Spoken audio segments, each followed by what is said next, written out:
Judy Culp has come to Brigham and Women's Hospital in Boston to check on her atrial fibrillation. It feels like a middle school kid who wants to be a drummer in the band but has no sense of rhythm.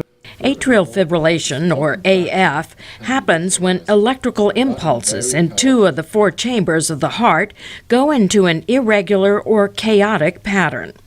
Doctors often diagnose it when patients come in with symptoms of heart palpitations. It is a condition not commonly seen in middle-aged women. An international group of researchers wanted to know why, so they looked at results of the Women's Health Study, conducted from 1993 to 2010.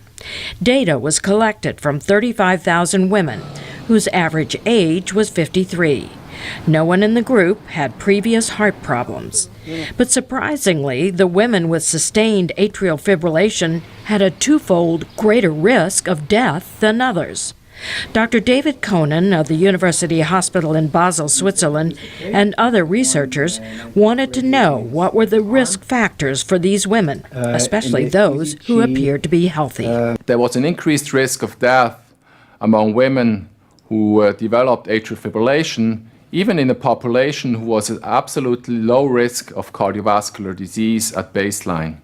Cardiologist Christine Albert of Brigham and Women's Hospital was one of the researchers. She says the key is whether the AF is constant.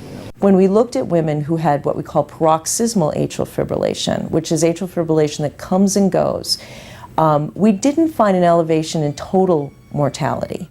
Patients are often treated with medication to reduce high blood pressure and are urged to reduce their cholesterol levels and not to smoke. Judy Culp underwent what's called ablation therapy, which uses catheters to suppress the atrial fibrillation.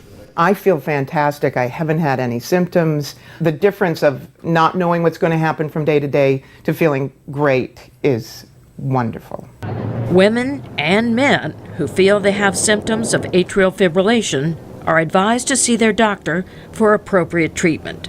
The study was published in the Journal of the American Medical Association. Melinda Smith, VOA News.